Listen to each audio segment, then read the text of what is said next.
metallic culvert linking Douala and Yaoundé collapses as a result of the flood that has equally left many homeless and businessmen counting their losses. Housing and Urban Development Minister Senkesta Kutes and Douala City Mayor have been on the site to evaluate the damages.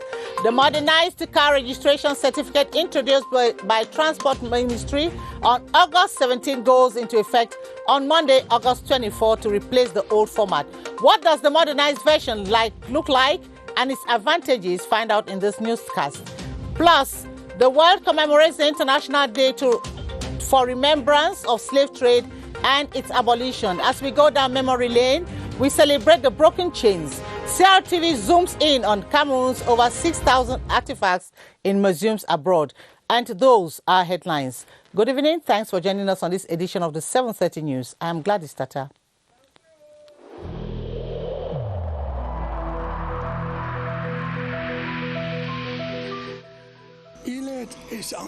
Each of us must comply with the measures that have been taken.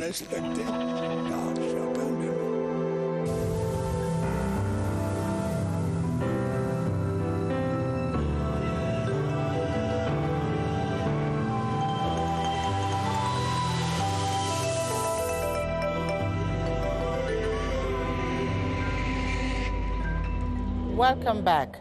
The mayor of the city of Douala, Roger Victor Mbasandine, has visited victims of Friday's floods in Douala. The visit has enabled Mayor Mbasandine to evaluate the damage done as well as steps to be taken by the population and administration to check future floods. We have details with Mercy Ashunabeye in Douala. The devastating effects of Friday's floods in Douala 1, 3 and 5 municipalities were still very glaring when the mayor of the city, Roger Victor Mbasandine, and mayors of the affected councils arrived on the scene Saturday. The victims, who are for now still cleaning up the mess of Friday's incident, are looking up to the skies for sunshine, even though the skies promises to empty more rainfall in the days ahead. What then is the way forward? What happened was a natural catastrophe with high tides, but we have man-made factors responsible because we build on drainage ways which have become dumping ground for garbage. The council must deal with this. We plan to build about 240 kilometers of drainage ways, but we must protect it with the help of the population. This visit thus gives the council authorities the possibilities of evaluating damages and houses constructed on drainage ways and other risk zones. And circulation has been re-established at the Bamal few kilometers after the collapse of a metallic culvert on the National Road number 3 linking Douala and Yaoundé. The collapse is attributed to the age of the culvert and the recent downpour in the littoral region. Officials in the Ministry of Public Works have been working on the site since the early hours of Sunday, and traffic has been coordinated with a single lane pending completion. Alphonse Abongwa Achu filed the details from Douala.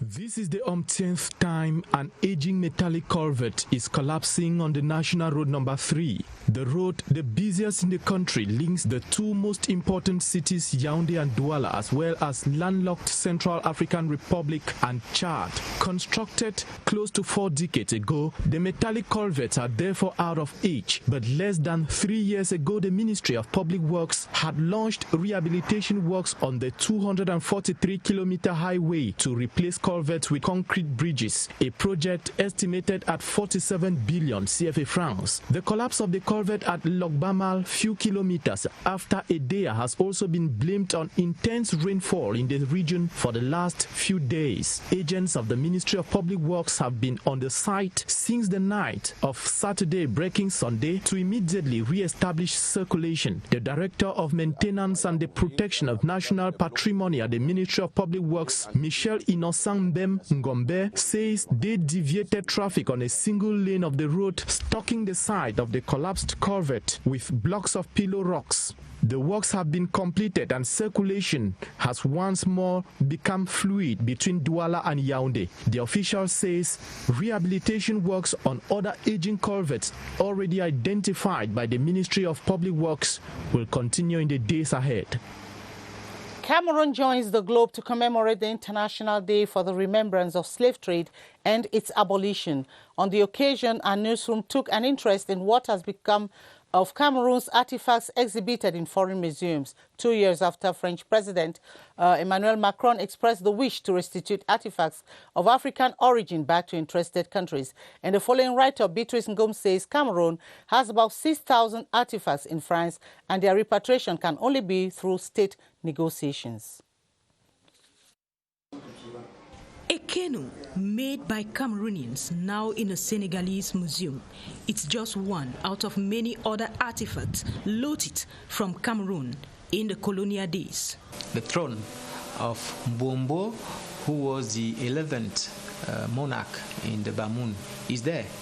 And I think that could be a part of the negotiation. Centuries after, the Quai Branly Museum in France alone exhibits about 6,000 pieces of art from Cameroon. But Cameroon is yet to have a complete inventory of its artifacts scattered across Europe and Africa.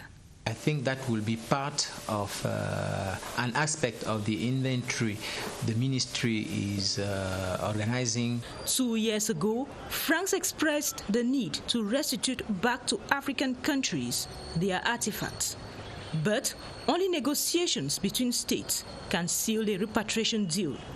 The case of Cameroon is a little bit complex because we are dealing not only with artifacts, we also have the colonial archive that had been taken away. The state of France can only decide on those artifacts that belong to the state.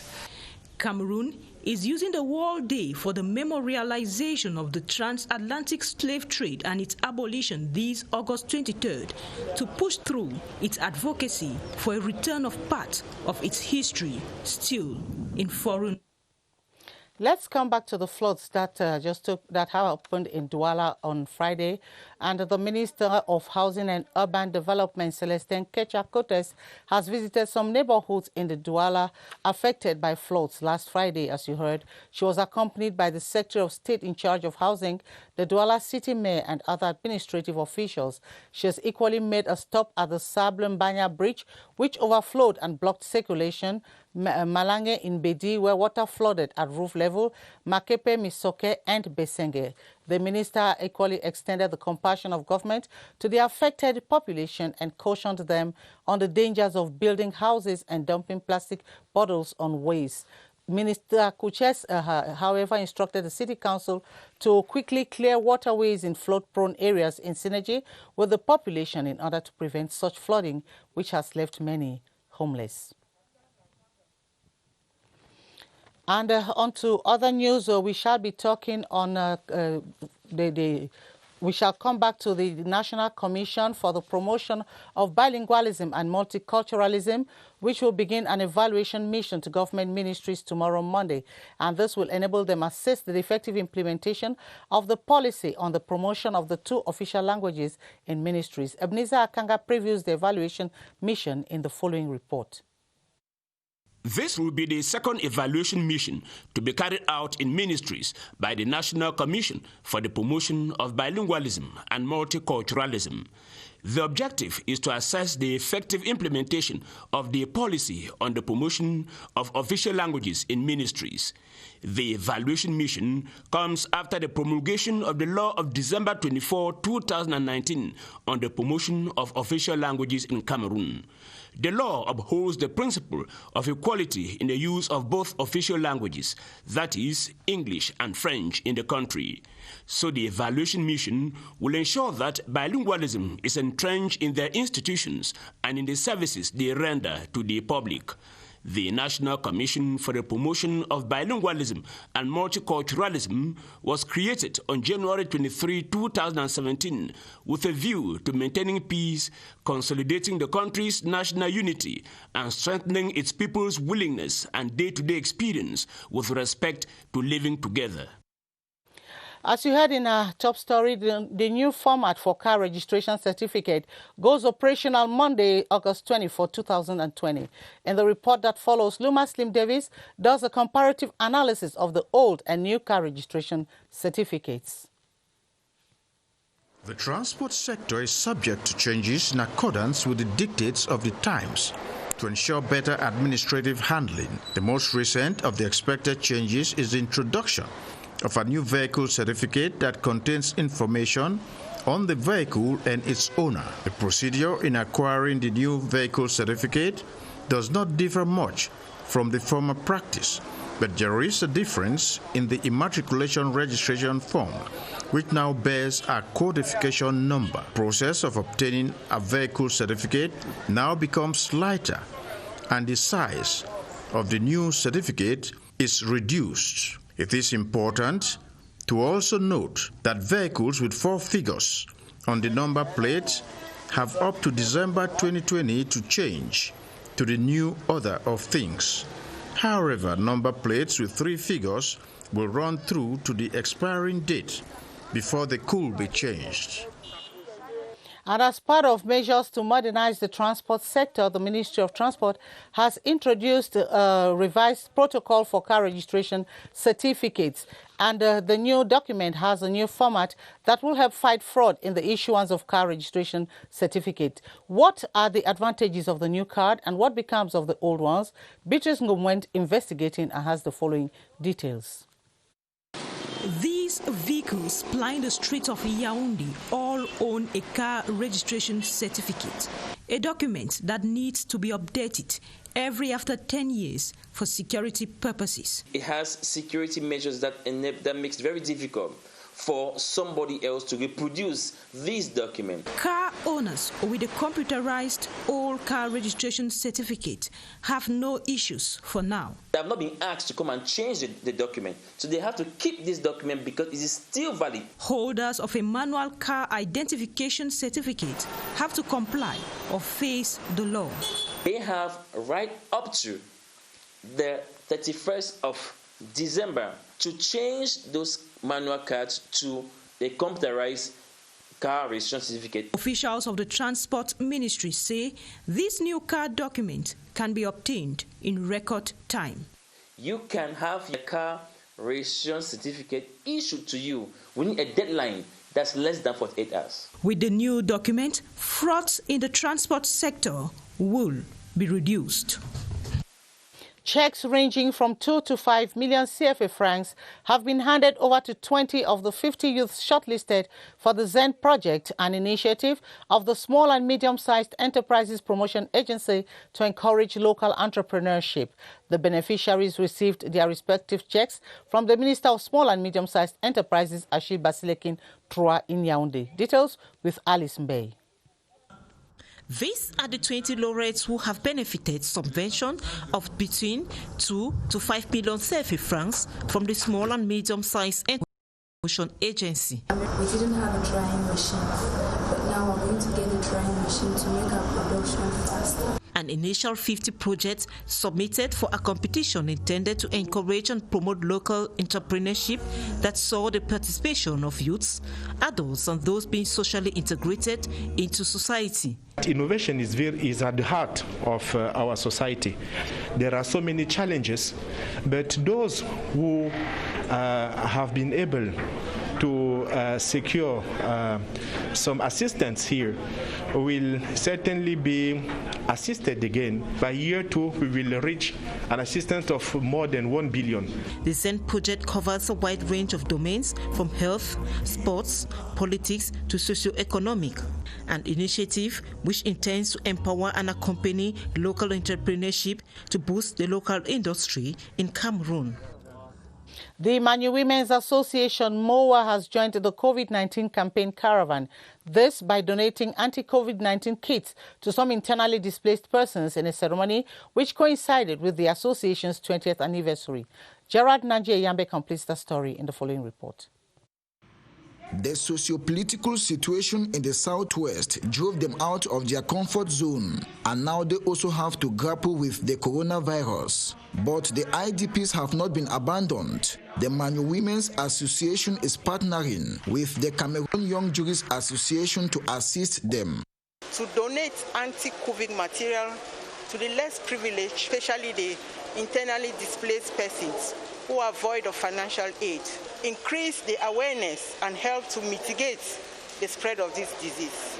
Sons and daughters of Manu, under the banner of the Manu Cultural and Development Association, gave the initiative a pump, much to the delight of beneficiaries. To give to their brothers and sisters who have left the region to come here in Yaoundé and to help the families that they are also taking care of them. The gesture coincided with the Manu Women's Association's 20th anniversary celebration.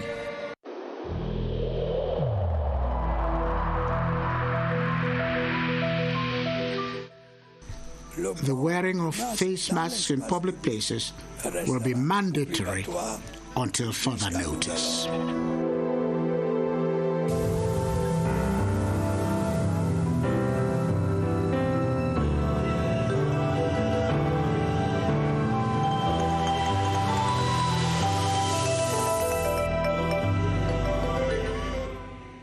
In continuation of our tour of the different regions, tonight we take you to the Damawa, which has 79 active cases of COVID-19. Baldwin Sama is at the Public Health Emergency Operations Center with the Regional Delegate for Public Health in Adamawa, Dr. Yaro Alaji Zakari, who updates us on the coronavirus situations there. Hi, Baldwin. Good evening to you, Gladys TATAH. We continue our tour of the different regions this Sunday as we take you over to the Damawa region of Cameroon that has so far recorded 71 active cases as far as a person living with the virus in that part of the country is concerned. Our guest this evening is the Regional Delegate of Public Health for the Damawa region of Cameroon, Dr. Alaji Zakari Yao. Mr. Regional Delegate, good evening. Good evening. Tell us, can you present to us the present situation of the coronavirus in the Damawa region of Cameroon? Yes, the present situation of spread of COVID-19 in Adamawa region is under control because we have put in place necessary techniques and strategy for an effective response against the spread of COVID-19.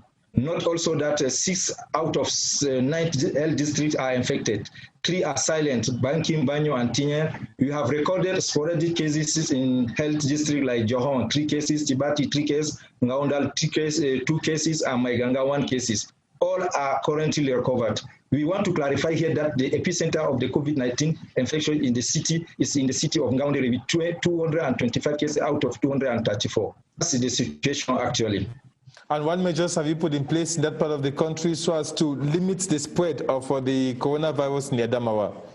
Yes, we have to emphasize that since the beginning of the coronavirus, the presence of COVID-19 in Adamawa region, we set up the Regional Health Watch Unit, and we launched a large awareness campaign on the barrier measure on COVID-19, involving administrative, political, traditional, religious leaders, and civil society association, investigation of suspected cases and their contact with the rapid intervention investigation team.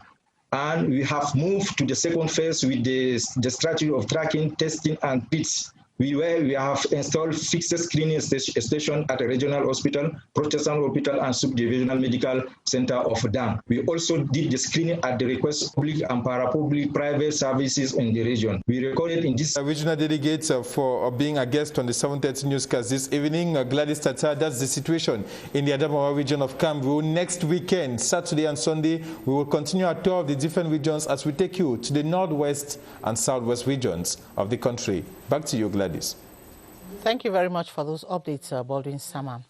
A severe storm which occurred on August 22 has destroyed the roof of 7 offices housing the technical and financial departments of the Upper Known Valley Development Authority, UNVDA, in Dop, that is in the northwest region. UNVDA's General Manager, Eric Andangfong, has ordered for temporary measures to address the problem while waiting on the government to seek a lasting solution. CRTV's Eric Langmia-Wofo of our Northwest Regional Bureau has the details.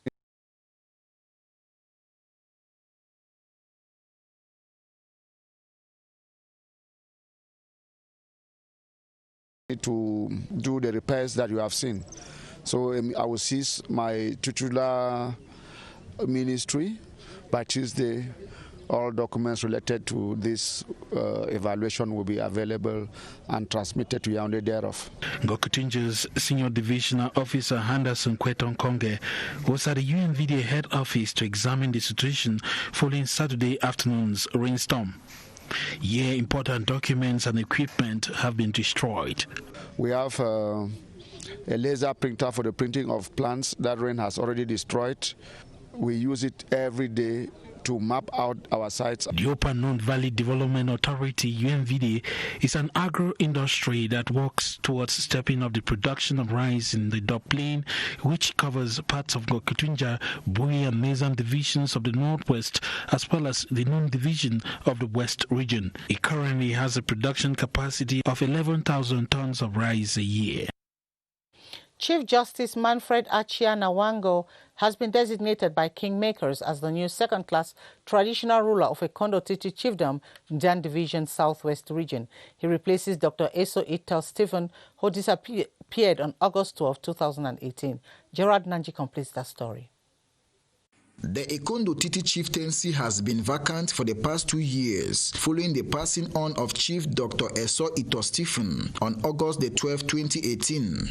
Not until Saturday, August 22, 2020, that Chief Justice Achia Manfred Nawango was presented to the administration by the kingmakers as the new traditional ruler-elect of that chiefdom. The senior divisional officer from ZEN, Lawrence Fowang, has challenged the chief-elect to, among other things, form traditional council which will reflect the aspirations of the village. For their part, the population has been enjoined to support their chief while keeping aside all tribal squabbles, backstabbing and petition writing. Chief Justice Manfred Achia Nawango was born on January 1, 1967 in Ekondo Titi, a graduate of the National School of Administration and Magistracy (ENAM). Until his position as second-class chief-elect, he was and remains the State Counsel of the Court of First Instance Boya and the High Court of Fako Division.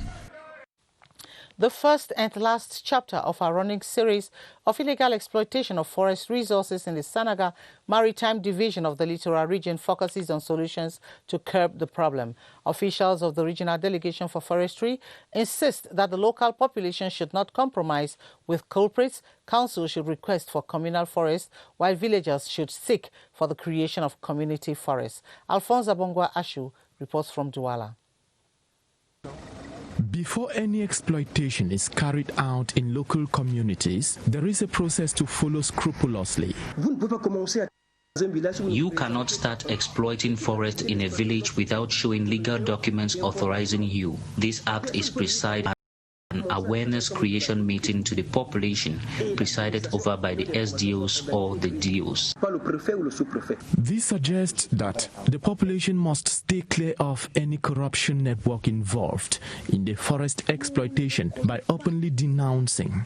If they see someone in the village felling trees without a document, they are supposed to inform the appropriate quarters. Local councils and communities are also expected to request for communal and community forests where they can independently manage and develop their localities. I call on all the mayors of the region to solicit for communal forests which will permit them manage their own forest and participate in their local development. This also means that administration must be ready to accompany these indigenous populations such that they can benefit from their resources. Catholic Christians of the St. Peter and Paul Parish, Ezendouan, in the Mefwanda Famba Division Center region have been exhorted to remain steadfast and true ambassadors of Christ. The Metropolitan Archbishop of Yaoundé, His Grace Jean Barga, made the appeal during his maiden pastoral visit to the parish this Sunday. Details with Baldwin Sama. He comes to Ezendouan for the first time, and during his maiden pastoral visit, Archbishop Jean Barga is happily welcomed by Catholic faithful of the St. Peter and Paul Parish at Ezendouan. During his homily, Archbishop Jean Barga called on Christians of the St. Peter and Paul Parish to put Christ first in every Christian action and allow the love of God guide each humanitarian gesture. I visit them to initiate our new program of 5 years, pastoral, spiritual, and social level. So I'm very happy to visit for the first time this place, and I hope that we will launch a new progress as the government is doing now. 2 new parishes will be constructed for Christians in this village as the sacraments of Holy Baptism and Confirmation were administered to some Christians who on their part promised to live by example. Archbishop Jambaga equally blessed the Holy Mary Grotto in Vie Bekono, calling on Christians to regularly make use of it. How many of you all have ever been to the Bobogo Mountain in the East region and Elungdem in the Center region? The hills have peculiar traits of providing refuge to indigents of the areas, especially during the colonial period, and to visitors who wish to go there for sightseeing. Joyce TATAH is our guide as we feed our eyes on these treasures. Standing tall in the Vidéo division in the Damawa is Mount Jim, a treasure and place of refuge for the Yem people in time past. Its beauty does not end at the physical level, but also gushes out water, which serves as a lifesaver for as many who could sip a little of it. During war, our ancestors sought refuge here and were able to attack enemies they could see 50 kilometers away from the top. In the East region, the Bobogo Mountain, or better still White Mountain, welcomes you. Its panoramic view appeals to tourists. In time past, the site was used to dry up cassava in less than 3 hours. Indigents in the colonial days also used it as a hideout during confrontations. And Yaoundé is a town with 7 hills, amongst them Mount Elundem, Elum for step and then for plants. The over 1,000 meters high hill southwest of Yaoundé is an area highly solicited for spiritual retreats and meditation, given its calmness. But one needs to exercise a lot of patience to get to its peak, which takes 12 hours in the company of someone who hails from Elundem. From north to south, east to west, Cameroon is blessed with nature's wonders. And that's Africa in miniature. And that's the package we had for you on this edition. Thanks for watching. Atabadine Omar will be here at 8:30 for the news in French. Until then, it's bye from all of us on the 7:30 crew. Good night.